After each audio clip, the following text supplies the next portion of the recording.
My mom was an architect. We lived in the Dominican Republic. She had a drawing table. So I would always like see her draw on the drawing table, and then I would like color. Started like liking to draw and color. But then also like the second floor of my grandparents' house where we lived wasn't fully built.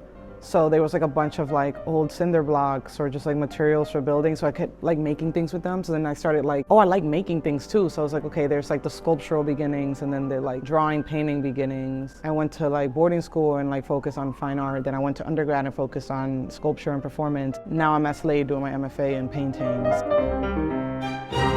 My art practice kind of uses a bunch of different symbols that usually come from the earth, so like clouds, stars, rainbows, snails, kind of use them to replace spoken language, to kind of talk about things that are like hard to speak about. For the last year since I've been at Slade, I've been focusing on one of those symbols, which is a flower, because when I was younger, my mom passed away, and I hated the smell of flowers for years because it just reminded me of her funeral. But then as I got older and I got to college and I was like buying it for myself, I would see other people in their dorms buy flowers for themselves. And then I started liking flowers and healing my relationship to it and then not attaching smell to those memories. And it ended up being one that like, oh, it didn't only represent grief or loss. And I've been just exploring ideas of like birth, death, rebirth, growth, transformation, and just like paying an homage to my mom. Really what I want to do in my practice is kind of bring memory or like aspects of the inner child to the adult self and have them be explorations of like joy. Lately I've been abstracting them more because I feel like when there's an abstract element and an element that you recognize, then there's something that brings you in and you're like, oh, I know what that is, but then the abstract parts of the painting can take you somewhere else.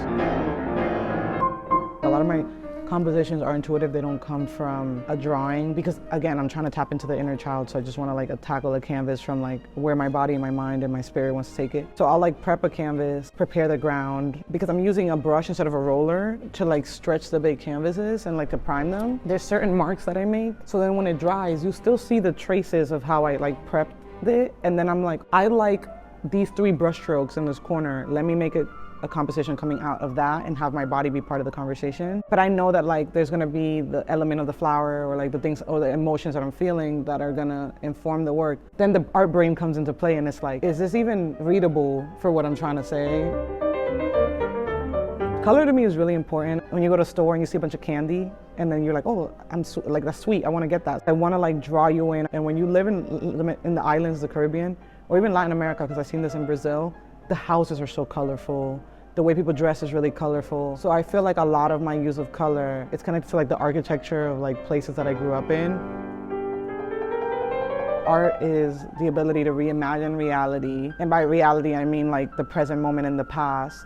And then materializing that reimagination through an object. By making something out of reimagining the past and the present, you could bring someone towards the future in a different way, leave a clue for like how the future should be seen or the present moment. The process of making art is an intellectual and a physical and a spiritual process. And without that, a lot of change can't happen in the world. So that's why art is really important to me, especially now when so many things are happening in the world that are like causing a lot of violence and harm, and keep bringing everyone back in time where I feel like we need to move forward and heal.